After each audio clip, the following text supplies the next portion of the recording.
तो आज हम लोग पढ़ने वाले हैं फिर से एनसीईआरटी सार संग्रह वन लाइनर सारे होंगे। पिछले क्लास में क्या पढ़ा था, पौधे के बारे में पढ़ा था, पौधे के स्ट्रक्चर के बारे में पढ़ा था, पौधे के आकार के बारे में पढ़ा था। आज हम लोग पढ़ेंगे इंसानों के आकार के बारे में, यानी कि कंकाल तंत्र के बारे में पढ़ेंगे, स्केलेटन सिस्टम के बारे में पढ़ेंगे कि कैसा हम लोग दिखते हैं भाई एक्चुअली में, है कि नहीं। हाथ पैर नाक मुँह ये सब जो इसके बारे में पढ़ाई करेंगे, इसी को बोलते हैं कंकाल तंत्र यानी स्केलेटन सिस्टम्स। जब आपको दिखता है ना हॉरर जैसा जो स्ट्रक्चर दिखता है, डेंजर का जो साइन दिखता है, उसमें क्या होता है, कंकाल तंत्र का हिस्सा होता है, खोपड़ी होता है और दोनों हाथ की हड्डियाँ होती है कि नहीं। तो उसी के बारे में आज हम पढ़ने वाले हैं, कंकाल तंत्र यानी स्केलेटन सिस्टम के बारे में पढ़ने वाले हैं। स्टार्ट करते हैं, बहुत छोटा टॉपिक है, ध्यान दीजिएगा अच्छे से। ले रहे हैं, स्टार्ट करते हैं। मानव भ्रूण में हृदय स्पंदन यानी हार्ट पल्सेशंस का प्रारंभ होता है। एक बच्चा का भ्रूण है, माँ के पेट में होता है कि नहीं, तो उसके दिल धड़कता है क्या? नहीं, स्टार्टिंग में नहीं धड़कता। तो विकास के चौथे या पाँचवें सप्ताह में ऐसा होता है। अगर कोई महिला प्रेग्नेंट है और बोले कि हमको फील हो रहा है कि बच्चा लात मार रहा है या बोल रहा है, तो समझिए कोई झूठ बोल रही है। जब तक कि वो बच्चा चौथे या पाँचवें सप्ताह का नहीं, उसका दिल धड़केगा ही नहीं।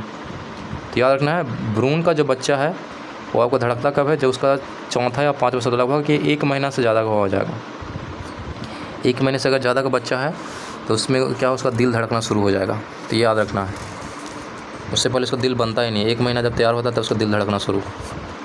मनुष्य की खोपड़ी में कितनी अस्थियाँ होती है? आपको जो खोपड़ी है, खोपड़ी में कितना हड्डी होता है? तो याद रखना 29 हड्डी होता है, 29।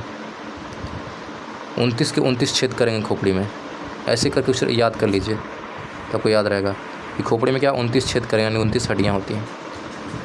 प्रतिवर्ती क्रियाओं यानी रिफ्लेक्स एक्शन का नियंत्रण केंद्र कहाँ होता है?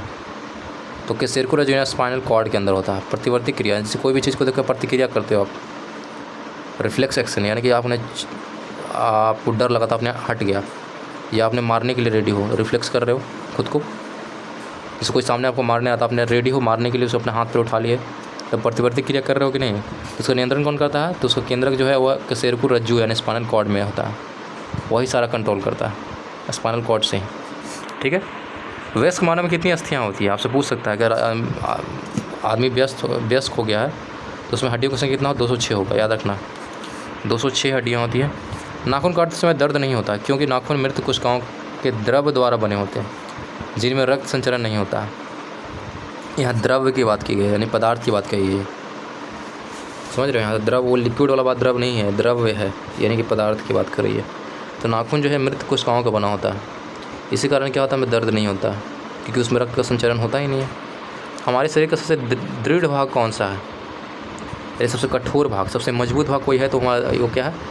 इनामेल है। जो दांत का जो ऊपरी लेयर होता है वाइट, उसको बोलते हैं इनामेल, या उसको बोलते हैं दंतवल्क। दंतवल्क जो है सबसे कठोर भाग है, इससे कठोर भाग पूरा आपको बॉडी में कहीं नहीं मिलेगा, समझ रहे हो। बहुत कठोर होता है ये इनामेल, दांत का जो ऊपरी भाग होता है उसी को बोलते हैं। निकला हुआ शल्य क्रिया में ऑर्थोप्लास्टी का क्या कार्य है? शल्य क्रिया में ऑर्थोप्लास्टी का क्या कार्य है भाई? तो जोड़ का प्रतिस्थापन करने के लिए, जॉइंट का रिप्लेसमेंट करने के लिए आपकी क्या है, ऑर्थोप्लास्टी का इम्पॉर्टेंट है। जोड़ का प्रतिस्थापन करने के लिए सिंपली ये मान के चलो प्लास्टर से रिलेटेड है। हड्डी, आपका पैर हाथ टूट गया तो प्लास्टर कराते हो ना जी, तो याद करने का तरीका ये है कि ऑर्थोप्लास्टी का क्या काम है। तो ऑर्थोप्लास्टी काम क्या है? जोड़ों का प्रतिस्थापन करना है, जॉइंट को रिप्लेसमेंट करना, यही काम है हमारा ऑर्थोप्लास्टी का शल्य क्रिया में, यानी वही प्लास्टर वगैरह में, समझ गए।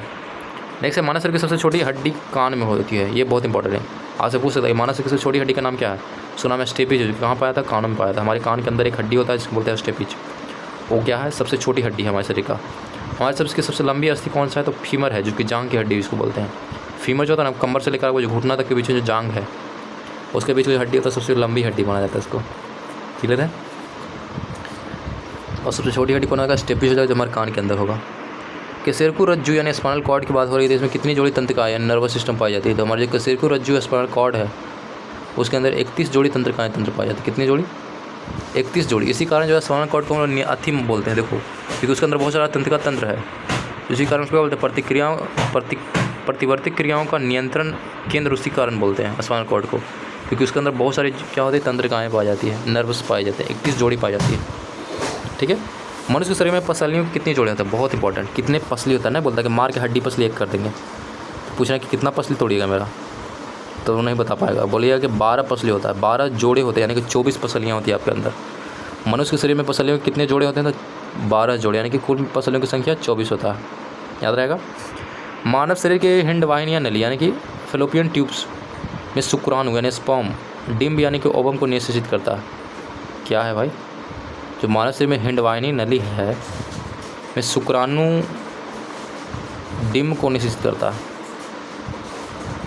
समझ गए। जब क्या होता है, जब प्रजनन करते हैं तो प्रजनन करते समय क्या होता है कि जो हिंडवाहिनी नली है वहीं पे शुक्राणु जो है वो ओवम को निषेचित करता है, वहीं पे क्या होता है दोनों मिलता है। आपसे बोल सकता है जो शुक्राणु है और जो अंडाणु है कहाँ मिलता है, तो हिंडवाहिनी नली बोलना, समझ गए। ओवम क्या करता है, निषेचित करता है, तो क्या फ्लोपियन ट्यूब के अंदर।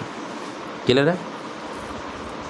तो याद रखना ये बात कि हिंडवाहिनी नली के अंदर जो शुक्राणु है जो वो क्या करता है, रिएक्शन करता है या कनेक्ट करता है डिम्ब से यानी ओवम से, ओवम से कनेक्ट करता है, या जो अंडाणु क्या बोलते हैं आप, अंडाणु से कनेक्ट होता है। शुक्राणु जो है अंडाणु से कनेक्ट कहाँ होता है, तो हिंडवाहिनी नली में होता है। उसी को बोलते हैं ओवम को निषेचित करना, डिम्ब को निषेचित करना उसको बोला जाता है। क्लियर है? वयस्क मानव के शरीर में जल का प्रतिशत कितना होता है? बहुत इंपॉर्टेंट है। अगर आप वयस्क इंसान हो तो आपके अंदर 65% वाटर होना चाहिए, कम है तो बहुत खराब है। 65% वाटर हो के बाकी सारी चीज़ हो जाएंगे, आपको मांस वगैरह हो जाएंगे, हड्डी वगैरह आ जाएगा उसके अंदर एक्स्ट्रा में, और क्या हो जाएगा, ब्लड वगैरह आ जाएगा। लेकिन 65% जो है सिर्फ और सिर्फ वाटर है। अगर आपको आपसे पूरा पानी निकाल देता तो हम सिकुड़ के छोटे हो जाएंगे। ठीक है? अस्थि एवं दांत निर्माण है तो क्या आवश्यक है? अगर आपको हड्डी और दांत निर्माण करना है, बेहतर करना है, तो कैल्शियम और फॉस्फेट जरूर है, क्योंकि कैल्शियम फॉस्फेट से बना होता है। दांत का जो इनामेल लेयर होता है वो कैल्शियम फॉस्फेट से मिलकर बना होता है। हड्डियों जो है वो भी कैल्शियम से मिलकर बना होता है। तो याद रखना अस्थि और क्या बोलते हैं दांत के निर्माण के लिए कैल्शियम और फॉस्फेट बहुत ज़रूरी है। क्लियर है? मानव शरीर की सबसे मजबूत पेशी कौन सी है? सबसे मजबूत पेशी आपसे पूछा कि सबसे मजबूत पेशी कौन सा है, तो आपसे पूछना है जबड़े की पेशी। जबड़ा पे कोई जोर से मारता देखता है? आपने देखा भी होगा, बहुत सारे गेम जो होते हैं उसमें क्या होता है, स्लैप गेम आपने देखा होगा, स्लैप ऑन चिक, बहुत ज़ोर से गाल पे मारता है, गेम होता है, यूट्यूब पे आप देखिएगा। तो जबड़े पे मारता है, लेकिन जबड़ा जल्दी टूटता नहीं है। क्यों नहीं टूटता उतना जोर से? क्योंकि बहुत मजबूत पेशी होता है उसके अंदर, समझ गया। नेक्स्ट है परिवर्धनशील भ्रूण की शुष्कन कौन सा रक्षा करता है? तो उल्ब जो है एमेनियन उसको रक्षा करता है। शुष्कन से कौन रक्षा करता है? ठीक है, समझ गए। जो भ्रूण है, जो नया नया भ्रूण बच्चा है वो बढ़ रहा है, ग्रो कर रहा है, तो उसको सूखने से कौन बचाएगा? हो सकता है कि भ्रूण सूख जाए, लेकिन भ्रूण को सूखने से कौन बचाता है? तो उसको बच्चा कहता है उल्ब, उसको बोलते हैं हिंदी में उल्ब बोलते हैं, अंग्रेजी में बोलते हैं एमेनियन बोलते हैं। एमेनियन अंग्रेजी में बोलते हैं, हिंदी में उसको उल्ब बोलते हैं। उल्ब जो है रक्षा करता है भ्रूण को सूखने से, कोई परिवर्धनशील भ्रूण को, या जो नया नया है उसके लिए। मानव के जीवन काल में कितने दांत 2 बार विकसित होते हैं? तो कितने दांत है? आप तो पता है कि इंसान के 2 बार दांत आते हैं, एक बार टूटा फिर आया, एक पैदा लिया तो आया, फिर टूटा फिर आया, 2 बार दांत आते हैं। लेकिन कितने ऐसे दांत हैं जो 2 बार आते हैं? तो 20 ऐसे दांत हैं जो दोबारा आएंगे, यानी 20 के 20 दांत आपको टूटेंगे तो टूटेंगे और फिर से नया बन के वो आएंगे। ठीक है, उसी को बोलते हैं, क्या बोलते हैं, दूध का दांत बोला जाता है। मानव शरीर में सबसे बड़ी गुहा कौन सी होती है? बताइए, सबसे बड़ी गुहा मतलब सबसे बड़ा स्पेस कौन सा आपको मान के चलो? तो कोलम, या इसको बोलते हैं क्या लिखा, स्पैलैंक्निक गुहा। कॉलम या स्प्लैंक्निक कैविटी उसको बोला जाता है। कॉलम याद रखना है, कॉलम ये इंपॉर्टेंट है, कॉलम ही पूछेगा। स्प्लैंक्निक गुहा भी याद रख सकते हो। तो मानव शरीर की सबसे बड़ी गुहा जो है, सबसे बड़ी खाली स्थान जो आपको बॉडी पार्ट्स में है, जैसे मुंह है, मुंह के अंदर क्या है, गुहा है ना, खाली स्थान जो मुंह के अंदर क्या है, जीव है, नाक है, मुंह है, दांत वगैरह है, तो क्या है, मुख गुहा के अंदर है। उसी से खाली स्थान की बात बोलते हैं, उसको बोलते हैं गुहा बोला जाता है। तो मानव शरीर से बड़ा गुहा का नाम है कोलम, यानी कि स्पैलिक्नक गुहा उसको बोलते हैं, स्प्लिक्नक कैविटी उसको बोलते हैं। त्वचा पर चोट लगने के बाद इसका पुनरुद्भवन यानी कि रीजनरेशन किसके द्वारा किया जाता है? तो घनाभ उपकला के द्वारा था। आप उत्तक पढ़ोगे ना, तो उत्तक के अंदर एक पढ़ना है, डिफरेंट शेप का उत्तक होता है, ये कहता है घनाकार उपकला उत्तक, समझ गए। तो इसी की हेल्प से जो है त्वचा फिर से नया बन जाता है, जैसे त्वचा आपको कट गया और फिर से जुट के नया बन जाता है। तो क्या है, एक घनाकार उपकला के कारण ऐसा होता है, इस उत्तक के कारण होता है। कंडरा को अंग्रेजी में बोलते हैं टेंडन। आपने अंग्रेजी वर्ड सुना होगा, हिंदी वर्ड आपको याद नहीं होगा। टेंडन यानी कंडरा है, किसको जोड़ती है? तो ये बड़ा इंपॉर्टेंट आपसे पूछता है, टेंडन किसको जोड़ता है, लिगामेंट किसको जोड़ता है? बहुत ही ज़्यादा इंपॉर्टेंट है, कंफ्यूज नहीं करना है। टेंडन जो है पेशी को अस्थि से करता है।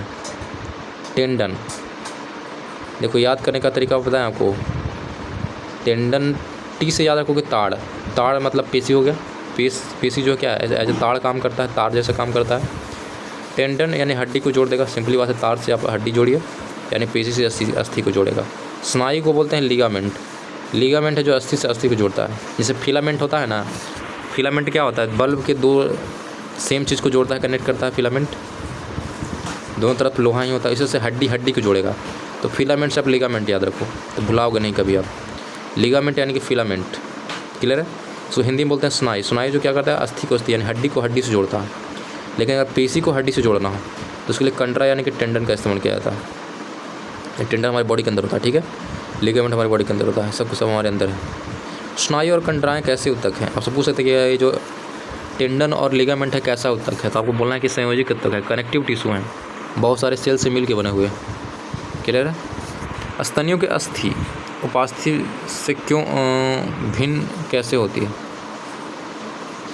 अस्थि और उपास्थि कैसे भिन्न होता है। स्तनीय मतलब हम लोग हैं, हम लोग के पास स्तन है कि नहीं, तो हम लोग का हड्डी और एक उपास्थि होता है। उपास्थि जो होता है हल्का सॉफ्ट होता है, जैसे कान वाला पार्ट है, कान को छू के आप देखो तब हल्का हल्का सॉफ्ट वाला पार्ट हल्का लचीला लगेगा, लेकिन वो लग रहा है कि थोड़ा सा टाइट है, लगता है कि नहीं, वो क्या है, उपास्थि है, समझ गए, वो अस्थि नहीं है। अस्थि का एक लचीला वाला फॉर्म उसको बोलते हैं उपास्थि। दोनों भिन्न कैसे, तो हैविर्सन्स नलिकाओं के कारण ऐसा होता है। हैविर्सन्स नलिकाएँ एक में पाया जाएगा, एक में नहीं पाया जाएगा। तो डिफरेंस यही है कि हैविर्सन्स नलिकाओं के कारण क्या है, जो अस्थि और उपास्थि में अंतर पाया जाता है।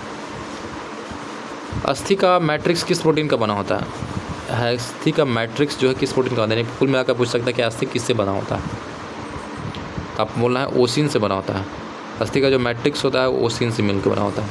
किससे बना होता है, ओसिन से बना होता है। पूछ सकता है कि हड्डी किस प्रोटीन से बना होता है, तो आप बोलिए कि प्रोटीन का नाम है ओसिन, ओसिन। अस्थियों को कठोर बनाने के लवण मुख्यतः क्या होते हैं, जो हड्डी होता है उसको कठोर बनाने के लिए लवण की आवश्यकता होती है, या कोई चीज़ चाहिए, तो हड्डी को हार्ड करने के लिए क्या चाहिए भाई, तो उसके लिए कैल्शियम चाहिए, मैग्नीशियम के फॉस्फेट चाहिए। कैल्शियम फॉस्फेट या मैग्नीशियम फॉस्फेट्स, ये दोनों के जो फॉस्फेट होता है यही हड्डी को क्या करता है, कठोर बना के रखता है। कैल्शियम फॉस्फेट मैक्सिमम, या उसको या बोल सकते हो मैग्नीशियम फॉस्फेट्स, दोनों का इस्तेमाल होता है। कौन लसिका यानी कि लिम्फ में किन रक्तधानियों का अनुपस्थिति होती है, तो लसिका के अंदर क्या नहीं होता, तो आरबीसी नहीं होता, इसी कारण लसिका जो आपको वाइट दिखता है, चिपचिपा टाइप का दिखता है। तो याद रखना, लसिका में क्या नहीं पाया जाता है, तो लाल रुधिकाणु यानी कि आरबीसी नहीं पाए जाते हैं, याद रहेगा। तो लिम्फ में क्या नहीं पाया जाएगा, तो आरबीसी नहीं पाया जाएगा। कौन सा प्रोटीन त्वचा, बाल, नाखून, सींग और खूर के निर्माण में सहायक है, ये सब क्या है, हमारे उत्सर्जन है, इसका कोई यूज है नहीं है। सींग हो गया, नाखून हो गया, खूर हो गया, त्वचा हो गया, इस सब को बनाने के लिए कौन प्रोटीन जिम्मेदार, तो क्रिएटिन है। क्रिएटिन से ही हमारा नाखून बनता है, बाल बनता है, खूर बनते हैं। तो क्या है, तो इसके लिए सहायक कौन है, प्रोटीन जो का नाम याद रखना, क्रिएटिन से बनाता है, प्रोटीन से बनाता है। हमारा त्वचा जो है प्रोटीन से बना, बाल हमारा प्रोटीन से बना, नाखून जो हमारा प्रोटीन से बना, सींग प्रोटीन से बना। तो एक किस प्रोटीन से बना है, इसका नाम है क्रिएटिन, क्रिएटिन याद रखना। अस्थियों में कौन सा प्रोटीन पाया जाता है, अभी आपको बताया था इससे पहले, ओसिन पाया जाता है। आपको बताया था कि अस्थि का मैट्रिक्स किस प्रोटीन का बना होता है, तो अस्थि जो बना होता है वो ओसिन से बना होता है, हड्डियाँ जो होती है ओसिन प्रोटीन से बना होता है। अस्थियों में मुख्यतः कौन से अकार्बनिक पदार्थ पाया जाता है, कार्बन नहीं है, वो अकार्बनिक पदार्थ है। तो कैल्शियम और मैग्नीशियम फॉस्फेट जो अकार्बनिक पदार्थ है कि नहीं, क्योंकि इसके अंदर कार्बन नहीं है। कैल्शियम तथा मैग्नीशियम फॉस्फेट जिससे हमको हड्डी बनता है, ये हमारे क्या है, अकार्बनिक पदार्थ है। मज्जा गुहा यानी कि मैरो कैविटी, अब अस्थि मज्जा है तो अस्थि मज्जा के अंदर भी क्या होगा, थोड़ा सा स्पेस तो होगा, उसी को बोलते हैं मैरो कैविटी। तो मज्जा गुहा का निर्माण किस प्रकार की कोशिकाओं से होता है, कराती है, तो ओस्टियोक्लास्ट कराती है। ओस्टियोक्लास्ट नाम की कोशिकाएं हैं, ये क्या करता है, मैरो कैविटी निर्माण करने में हेल्प करता है। इसका नाम क्या है, ओस्टियोक्लास्ट, ओस्टियोक्लास्ट याद रहेगा। नेक्स्ट, अस्थियों का निर्माण किन ऊतकों से होता है, तो अस्थियों का निर्माण जो होता है संयोजी ऊतक से होता है। किससे होता है, तो अस्थि का निर्माण जो होता है संयोजी ऊतक से होता है, याद रखना है। शिशुओं में कुल कितनी अस्थियाँ पाई जाती है, तो याद रखना है, बच्चों में हड्डियों की संख्या ज़्यादा होती है, लेकिन वयस्क में कम होता है। हम लोग में कितना 206 होता है, लेकिन बच्चा है, बच्चा में हड्डियों की संख्या 300 होगा। वही बड़ा होगा तो धीरे धीरे 2 हड्डी जुट के 1 हड्डी बन जाएगा। इसी कारण क्या होता है, वयस्क होते होते हमारी हड्डियों की संख्या कम जाती है, 206 हो जाता है। लेकिन बच्चों के अंदर हड्डियों की संख्या याद रखना है 300 होता है। कन्फ्यूज नहीं करना कि छोटा बच्चा है तो उसमें क्या हड्डी होगा, सर नहीं, छोटा बच्चा में ही ज़्यादा हड्डी होगा। मानस के किस अंग में सबसे अधिक अस्थि की संख्या होती है, पूछ सकता है सबसे ज़्यादा हड्डी आपको कहाँ कौन से पार्ट में मिलेगा, तो आपको बताना है सर हाथ में बहुत ज़्यादा हड्डी होता है। देखते हैं अंगुली का कितना पार्ट है, एक ही अंगुली में आपको दिख जाएगा 4-5 पार्ट, तो सोच लो। मानस किस अंग में सबसे अधिक अस्थि पाया जाएगा, तो हाथ में सबसे ज़्यादा हड्डी बनता है। किस प्रकार की संधियों द्वारा हमारी खोपड़ी अस्थियों परस्पर जुड़ी होती है? तो खोपड़ी का बहुत सारा पार्ट है, देख तो खोपड़ी खोल देंगे मार के, बोलता है ना, तो खोपड़ी बहुत सारे पार्ट से मिल के जुड़ा हुआ है। ये ऊपर वाला पार्ट अलग है, ये दांत वाला पार्ट अलग है, कान के पास अलग है, ये सब एक दूसरे से जुड़ा हुआ है। तो संधि को क्या बोलते हैं? वो जो जुड़ाव हो उसको क्या बोलते हैं? उसको बोलते हैं अचल संधि। जो चल नहीं सकता है, यानी फिक्स है, वो परमानेंट फिक्स हो गया है, अचल संधि है वो। समझ गए? मनुष्य के कंकाल में कब्जा संधि यानी कि हिंज जॉइंट का एक उष्ट उदाहरण किन अस्थियों के संदर्भ में मिलता है?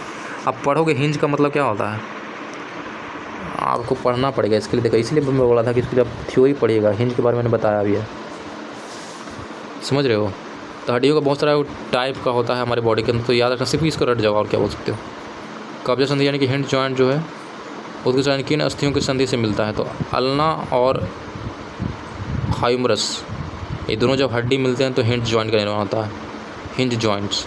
उल्ना एंड ह्यूमरस, ये दो हड्डियों की संधि से मिलने से क्या बनता है? हमारा कब्जा संधि यानी कि हिंड जॉइंट बनता है। जॉइंट्स बारे नहीं, बहुत सारे जॉइंट्स हैं हमारे बॉडी के पार्ट में। जो पैर घुमाते हैं तो कमर के पास जॉइंट्स है, गर्दन घुमाते तो गर्दन में भी एक जॉइंट है ना, तब तो हमारा चारों तरफ गर्दन घूम रहा है, समझ रहे हो? तो ये जो हिंड जॉइंट बने होते हैं वो बना होता है उल्ना और ह्यूमरस से बना होता है। लास्ट पॉइंट्स है इस चैप्टर का लिखा हुआ कि मनुष्य की श्रोणी मेखला में 3 अस्थियाँ इचियम, इलियम और प्यूबिस उपस्थित है। याद रखना, ये श्रोणी मेखला में 3 अस्थियाँ पाई जाएगी, इचियम, इलियम और प्यूबिस पाया जाता है। श्रोणी मेखला मतलब समझ रहे हो, ये सुनने वाला पार्ट हो गया। श्रोणी मेखला मतलब ये कान वगैरह में होता होगा। तो श्रोणी मेखला में 3 हड्डियाँ पाई जाती है, इचियम्स, इलियम और प्यूबिस पाया जाता है। तो ये था हमारा आज का चैप्टर। इसको फिर से अच्छे से रिवाइज कीजिए। अगले चैप्टर पढ़ेंगे श्वसन तंत्र के बारे में। आज हमने पढ़ा कंकाल तंत्र के बारे में, स्केलेटल सिस्टम। तो आज के लिए इतना ही, धन्यवाद।